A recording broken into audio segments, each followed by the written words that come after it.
Hello guys, আসসালামু আলাইকুম। আপনার ভিডিওতে কিভাবে এই ধরনের কালার এডিটিং করবেন, কারণ এই ধরনের কালার এডিটিং কিন্তু খুবই ভাইরাল একটা ভিডিও।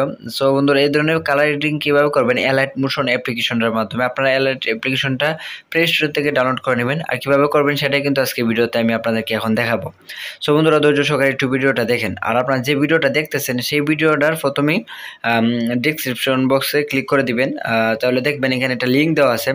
সো দেখেন এই যে ভিডিওটা যেটা আছে আপনারা যেটা দেখতেছেন, এখন এটা টাইটেলে ক্লিক করলে ডেসক্রিপশন বক্স চলে আসবে।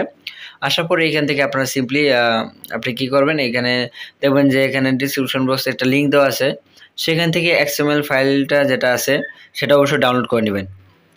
তো এখান থেকে ডাউনলোড এখানে যদি ক্লিক করেন লিঙ্কে, তাহলে আপনাকে ড্রাইভে নিয়ে যাবে। দেন এখান থেকে যে ডাউনলোড আইকনটা দেখতে পাচ্ছেন সেটাতে ক্লিক করার পরে এরকম আসবে। আসার পরে এখানে 3 ডট মেনুতে ক্লিক করে দেবেন। ক্লিক করার পরে বন্ধুরা এখান থেকে আপনারা দেখবেন যে ডাউনলোড অপশনটা চলে আসছে। সো দেখতে পারতেছেন, তো ডাউনলোডে ক্লিক করে দিবেন। ডাউনলোডে ক্লিক করার পরে কিন্তু এটা অটোমেটিকলি ডাউনলোড হয়ে যাবে। ডাউনলোড হয়ে গেলে এখানে উপর থেকে দেখতে নোটিফিকেশন দেখতে পারবেন অবশ্যই। তো দেখবেন, আর অথবা আপনার যে ফাইল ম্যানেজার আছে ফাইল ম্যানেজারে কিন্তু চলে যাবে এটা ডাউনলোড হয়ে অটোমেটিকলি। সো সেখান থেকে কি করবেন আপনারা দেখেন, এখানে যদি আমি একটু চেক দিই, তো এখানে দেখেন কিন্তু আমার ফাইল ম্যানেজারে ডাউনলোড অপশনে কিন্তু আমার এই যে XML ফাইলটা ডাউনলোড করলাম সেটা কিন্তু এখানে অটোমেটিকলি চলে আসছে। দেন এখান থেকে আমি কি করব, এখান থেকে শেয়ার 3 ডটে ক্লিক করে আমি শেয়ারে করে আমি অ্যালাইট মোশন অ্যাপ্লিকেশনটাতে এটা এক্সপোর্ট করে দিব। তো দেখতে পাচ্ছেন এইভাবে এক্সপোর্ট করে দিবেন আপনিও। তো এক্সপোর্ট করে দেওয়ার পরে দেখেন এখান থেকে যে অ্যালাইট মোশন অ্যাপ্লিকেশনটাতে এক্সপোর্ট করে দিবেন। দেন এক্সপোর্ট করার পরে কিন্তু আপনি অ্যালাইট মোশন অ্যাপ্লিকেশনটা ওপেন করবেন। সো বন্ধুরা, এখান থেকে অ্যালাইট মোশন অ্যাপ্লিকেশনটা আমি এখন ওপেন করব। দেখেন এখানে ওপেন করার পরে, তো যারা ভিডিওতে এখন একটা লাইক দেন না, এখন একটা লাইক দিয়ে দেন বন্ধুরা প্লিজ। সো দেখেন এখানে ওপেন করার পরে প্রথমে চলে আসবে আপনার যেটা ফাইলটা। সো এটা ওপেন করবেন। ওপেন করার পরে এক্সাম্পল হিসাবে আপনাদেরকে এখানে দেখেন একটা কিউট একটা বেবির ভিডিও দেওয়া আছে, এই ভিডিওটাতে আপনি ক্লিক করবেন। এখান থেকে ক্লিক করে আপনার পছন্দের ভিডিওটা আনতে পারবেন আপনি এভাবে। সো ওকে দিয়ে দিবেন। এখানে দেখেন কালার অ্যান্ড ফিল্ডে ক্লিক করে মিডিয়াতে ক্লিক করে দিবেন। দেন এখান থেকে আপনার যে ভিডিওটা আপনি নিতে চান সেটা মার্ক করে দিবেন। দিয়ে এখান থেকে উপর থেকে প্লাস আইকনে ক্লিক করে দিবেন।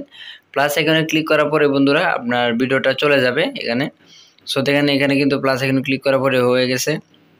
সো এখান থেকে দেখেন যে বাড়তি যে লেয়ারটা আছে, যেহেতু আমার ভিডিওটা শর্ট, বাড়তি লেয়ারটা আমি উপর থেকে এখান থেকে কেটে দিব।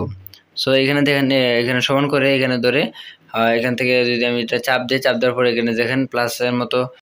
তো বন্ধুরা, এখান থেকে কিন্তু বাকি অংশটা কেটে গেল। দেন এখান থেকে কমপ্লিট হয়ে যাওয়ার পরে অবশ্যই আমরা দেখে নেব। দেখার পরে এখান থেকে আমরা যেহেতু সেভ করব, সেভ করার জন্য উপরে দেখেন একটা আইকন আছে, এই আইকনে ক্লিক করে দিবেন। এখানে ক্লিক করার পরে বন্ধুরা এখান থেকে আপনি সেভ করে নেবেন। এক্সপোর্ট লেখা আছে নিচে, এক্সপোর্টে ক্লিক করে দিবেন। আর ভিডিওটা অবশ্যই একটু রেজুলেশন হতে হবে, না হলে কিন্তু এক্সপোর্ট হবে না। ভালো রেজুলেশন একদম কনভার্ট হলে কিন্তু হয় না। সো এখান থেকে দেখেন export another way, others way, এটাতে ক্লিক করবেন। দেন এখান থেকে কিন্তু একটু সময় নিবে, অবশ্যই একটু সময় নিবে, তারপরে কিন্তু এটা অটোমেটিকলি আপনার এক্সপোর্ট হয়ে যাবে। দেখেন একটু সময় নিতেছে এখানে, একটু সময় লাগে মেবি। সো বন্ধুরা, এখান থেকে একটু ধৈর্য ধরবেন, তাহলে কিন্তু এটা অটোমেটিকলি হয়ে যাবে। সো এইভাবে কিন্তু আপনি ভিডিওটা তৈরি করতে পারেন, আর আপনি সোশ্যাল মিডিয়াতে আপলোড করতে পারেন। তো ভালো লাগলে অবশ্যই লাইক শেয়ার করবেন, কমেন্ট করবেন, আর আমাদের চ্যানেল হলে সাবস্ক্রাইব করবেন, ফেসবুক পেজ হলে